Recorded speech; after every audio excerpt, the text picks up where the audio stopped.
Chapter 2. Mistress Mary, Quite Contrary. Mary had liked to look at her mother from a distance, and she had thought her very pretty. But as she knew very little of her, she could scarcely have been expected to love her, or to miss her very much when she was gone. She did not miss her at all, in fact, and as she was a self-absorbed child, she gave her entire thought to herself, as she had always done. If she had been older, she would no doubt have been very anxious at being left alone in the world. But she was very young, and as she had always been taken care of, she supposed she always would be. What she thought was that she would like to know if she was going to nice people, who would be polite to her and give her her own way, as her ayah and the other native servants had done. She knew that she was not going to stay at the English clergyman's house where she was taken at first. She did not want to stay. The English clergyman was poor, and he had 5 children, all nearly the same age, and they wore shabby clothes and were always quarreling and snatching toys from each other. Mary hated their untidy bungalow and was so disagreeable to them that after the first day or two, nobody would play with her. By the second day, they had given her a nickname, which made her furious. It was Basil who thought of it at first.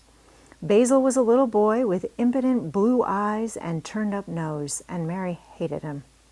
She was playing by herself under a tree, just as she had been playing the day the cholera broke out. She was making heaps of earth and paths for a garden, and Basil came and stood near to watch her. Presently, he got rather interested and suddenly made a suggestion. "Why don't you put a heap of stones there and pretend it is a rockery?" he said. "There, in the middle." And he leaned over her to point. "Go away," cried Mary. "I don't want boys. Go away." For a moment, Basil looked angry, and then he began to tease. He was always teasing his sisters. He danced round and round her and made faces and sang and laughed. "Mistress Mary, quite contrary, how does your garden grow? With silver bells and cockle shells and marigolds all in a row." He sang it until the other children heard and laughed too. And the crosser Mary got, the more they sang, "Mistress Mary, quite contrary." And after that, as long as she stayed with them, they called her Mistress Mary, quite contrary, when they spoke of her to each other, and often when they spoke to her. "You are going to be sent home," Basil said to her, "at the end of the week, and we're glad of it." "I am glad of it too," answered Mary. "Where is home?" "She doesn't know where home is," cried Basil with 7-year-old scorn. "It's England, of course. Our grandmamma lives there, and our sister Mabel was sent to her last year. You are not going to your grandmamma. You have none. You are going to your uncle. His name is Mr. Archibald Craven." "I don't know anything about him," snapped Mary. "I know you don't," Basil answered. "You don't know anything. Girls never do. I heard Father and Mother talking about him. He lives in a great, big, desolate old house in the country, and no one goes near him. He's so cross he won't let them, and they wouldn't come if he would let them. He's a hunchback, and he's horrid." "I don't believe you," said Mary, and she turned her back and stuck her fingers in her ears because she would not listen any more. But she thought over it a great deal afterward, and when Mrs. Crawford told her that night that she was going to sail away to England in a few days, and going to her uncle, Mr. Archibald Craven, who lived at Misselthwaite Manor, she looked so stony and stubbornly uninterested that they did not know what to think about her. They tried to be kind to her, but she only turned her face away when Mrs. Crawford attempted to kiss her, and held herself stiffly when Mr. Crawford patted her shoulder. "She is such a plain child," Mrs. Crawford said pityingly afterward, "and her mother was such a pretty creature. She had a very pretty manner, too, and Mary has the most unattractive ways I ever saw in a child. The children call her Mistress Mary, quite contrary, and though it's naughty of them, one can't help understanding it. Perhaps if her mother had carried her pretty face and her pretty manners oftener into the nursery, Mary might have learned some pretty ways too. It is very sad, now that the poor, beautiful thing is gone, to remember that many people never even knew that she had a child at all. I believe she scarcely ever looked at her, sighed Mrs. Crawford. When her ayah was dead, there was no one to give a thought to the little thing. Think of the servants running away and leaving her all alone in that deserted bungalow. Colonel McGrew said he nearly jumped out of his skin when he opened the door and found her standing by herself in the middle of the room. Mary made the long voyage to England under the care of an officer's wife who was taking her children to leave them in a boarding school. She was very much absorbed in her own little boy and girl, and was rather glad to hand the child over to the woman Mr. Archibald Craven sent to meet her in London. The woman was his housekeeper at Misselthwaite Manor, and her name was Mrs. Medlock. She was a stout woman with very red cheeks and sharp black eyes. She wore a very purple dress, a black silk mantle with jet fringes on it, and a black bonnet with purple velvet flowers which stuck up and trembled when she moved her head. Mary did not like her at all, but as she very seldom liked people, there was nothing remarkable in that. Besides which, it was very evident Mrs. Medlock did not think much of her. "My word, she's a plain little piece of goods," she said, "and we'd heard that her mother was a beauty. She hasn't handed much of it down, has she, ma'am?" "Perhaps she will improve as she grows older," the officer's wife said good-naturedly. "If she were not so sallow and had a nicer expression, her features are rather good. Children alter so much." "She'll have to alter a good deal," answered Mrs. Medlock, "and there's nothing likely to improve children at Misselthwaite, if you ask me." They thought Mary was not listening, because she was standing a little apart from them at the window of the private hotel they had gone to.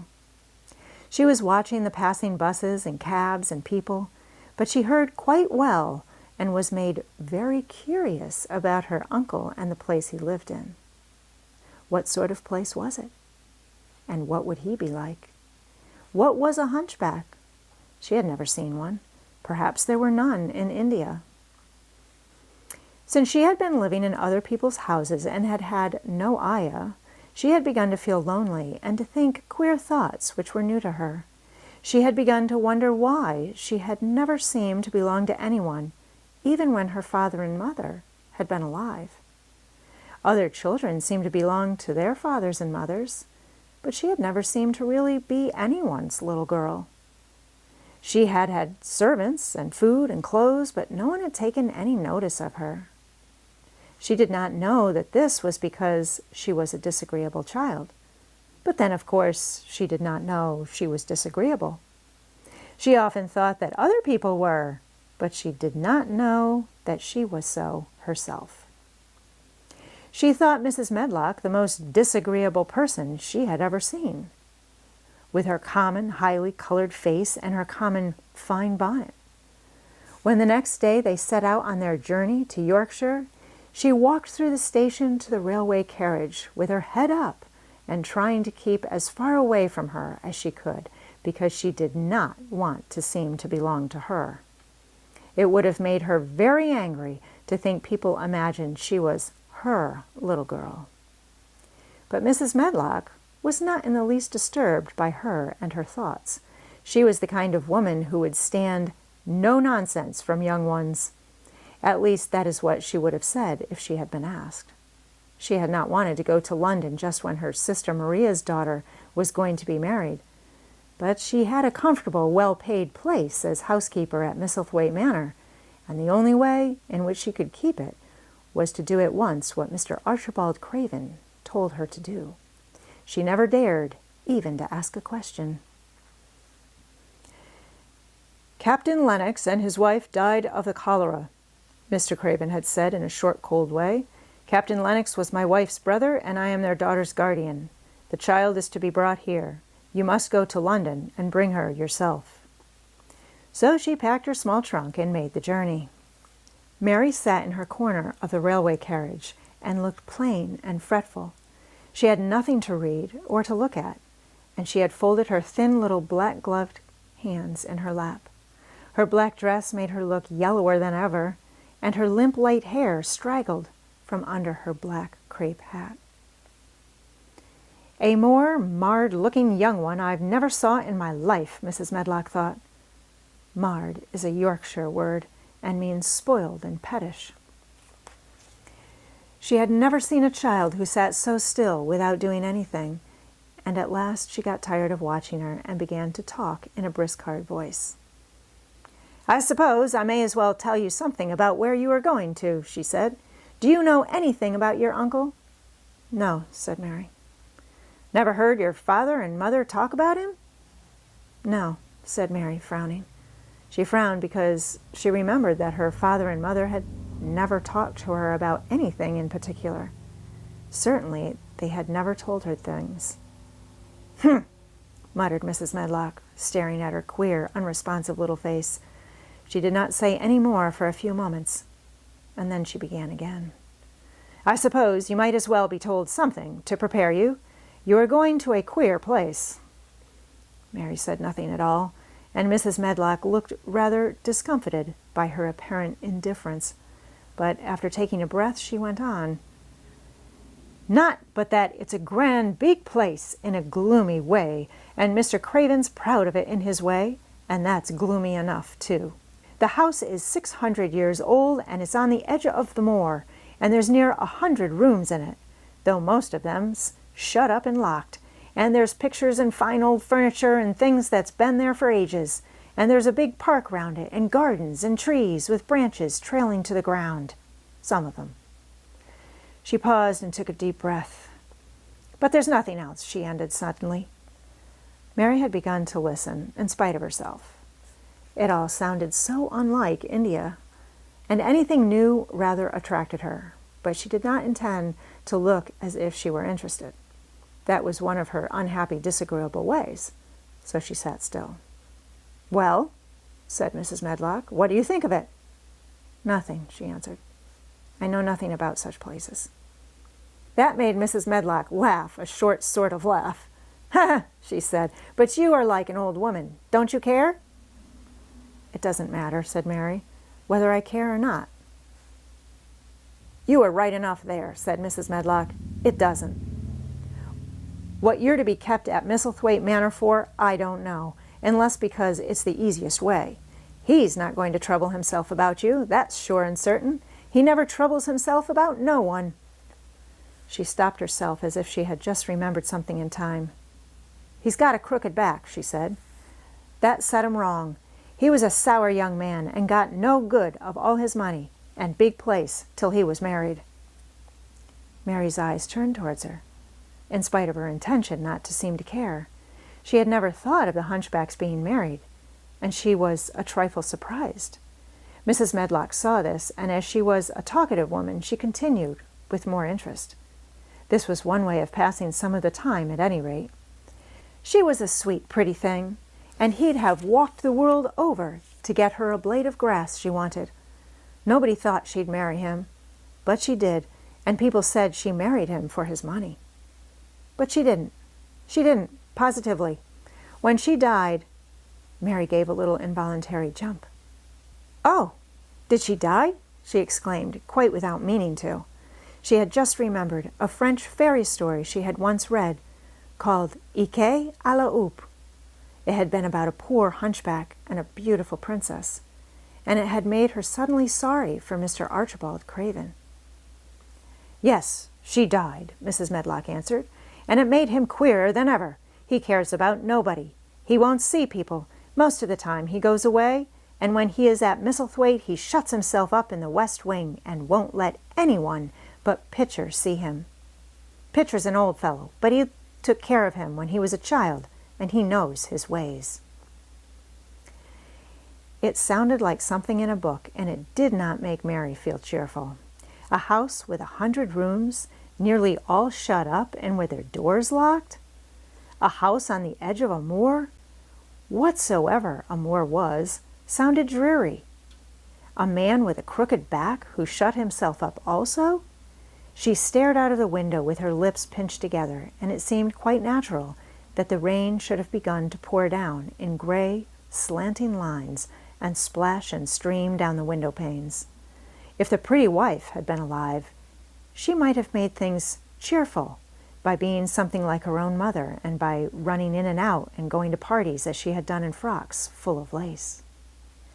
But she was not there anymore. "You needn't expect to see him, because 10 to 1 you won't," said Mrs. Medlock, "and you mustn't expect that there will be people to talk to you.